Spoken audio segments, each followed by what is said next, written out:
Pro Football Hall of Famer James Lofton, who will be part of Westwood One's coverage of Sunday Night Football, Chicago at Dallas this week here on the program. How are you, James? I'm sitting up here counting my change. How much do you have? I'm not sure if I have $3. Who was the cheapest teammate you ever had, James? Do you know? Ooh. Well, I played in an era when we didn't have any money. Okay. So it didn't matter who was cheap. So everybody was. In broadcasting, yes. there are guys that you go out with who get alligator arms. And then when they decide to pay, they leave an embarrassing tip so that you have to pull money out of your pocket. So. Can't have it. So you have, in this business, in the broadcasting business, seen a colleague put an embarrassing tip down on the table. Now, do you add what you believe is an appropriate amount to make it an appropriate tip in front of this person? I do. Yes. But in front of the person? I'll just put the money down, Because, people who work in the service industry really do get by on their tips.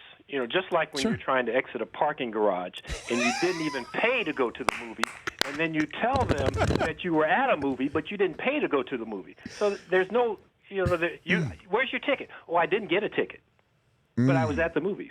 On a bucket list item, Brockman, where does being publicly shamed by James Lofton rank? I mean, it's pretty high up there.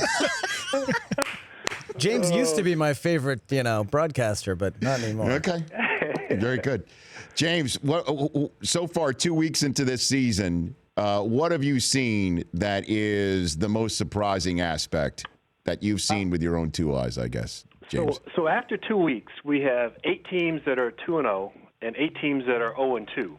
And a couple of teams that are 0-2 have those quarterbacks with the mega $1 million contracts, Drew Brees and Andrew Luck. And then you flip over to the other side, and the guy who went to the Northern Lights School, we don't even know where it is. You couldn't drive there if you didn't have a map. Carson Wentz is, he's just lit it up the first couple of weeks. And granted, it is just 2 weeks, but it's been an impressive 2 weeks.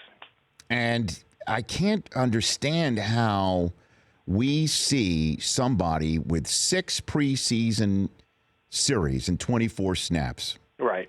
Just come out of the box in a way that he was able to do.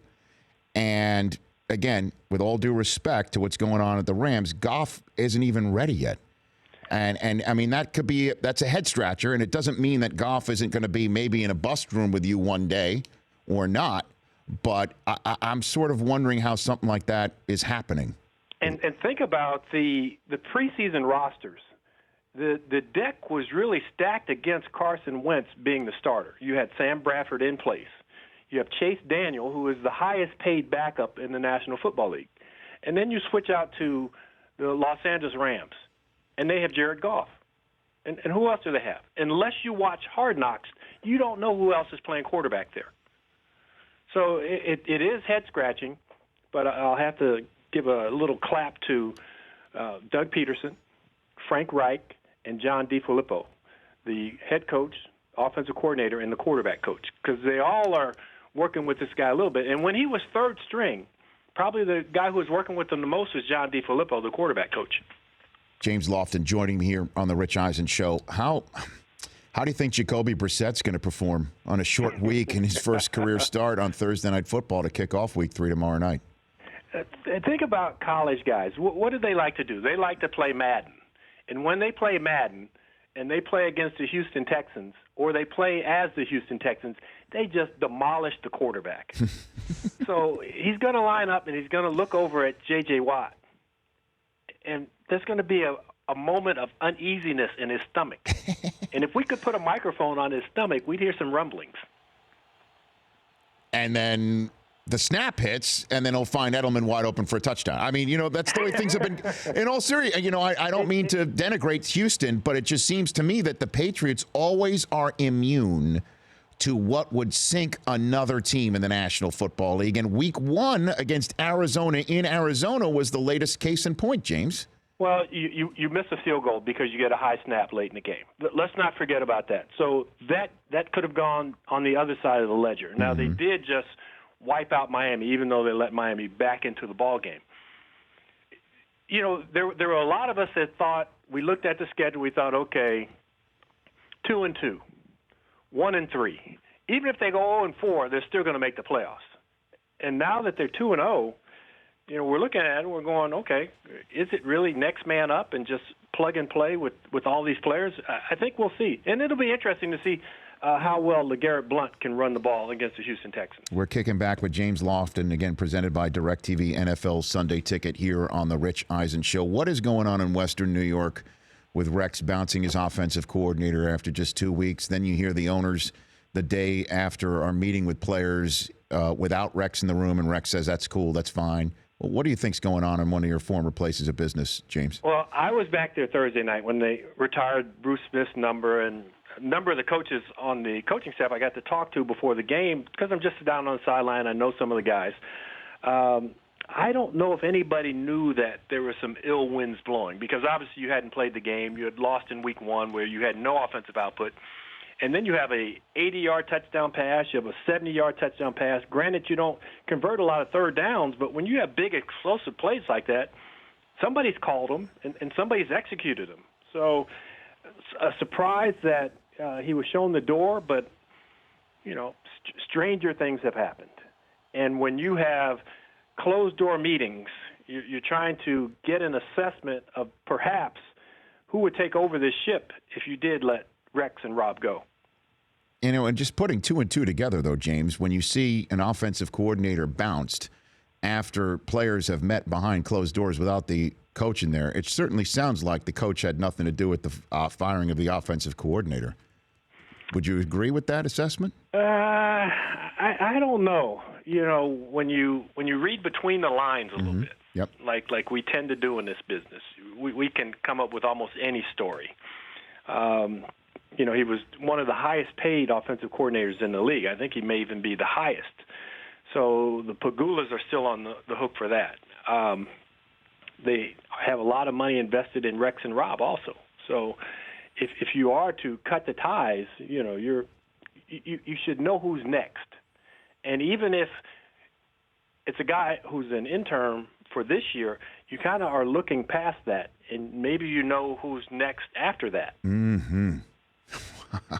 James Lofton, Pro Football Hall of Famer, joining me here on the Rich Eisen Show. You played till you were 37, James. When you see, actually, I forged my birth certificate. What do you mean that? What do you mean? I was like 67. Oh. No. Well, you didn't look a day over 35. Let's put it that way. But when you see Steve Smith Sr. coming back at 37, it's rare now. Now the norm is somebody like Calvin and Marshawn retiring way early. What do you think of when you see players retiring before the ends and right in the middle of their prime, James? Well, I think what is going to happen, and you even add Eugene Monroe, a lot of the offensive linemen, DeBrickashaw, Ferguson, guys around 30, and they played under the rookie contract, then they've got the big contract, and now the next contract, the general manager says, we were paying you $12 million last year, but we'd like you to play for $3 or $4 million. And the guy goes, well, let me go home and think about this. He calls his financial consultant, and the guy goes, you've invested really well. You have $75 million in the bank. Guy goes, another $3 million isn't going to make a big difference in my lifestyle, even though I love playing. And you hate to think that $3 million would be a slap in the face, but if you were an hourly worker and you're making $15 an hour, and at the end of the week the boss called you in the office and said, we've made some changes. Can you work for $4 an hour next week?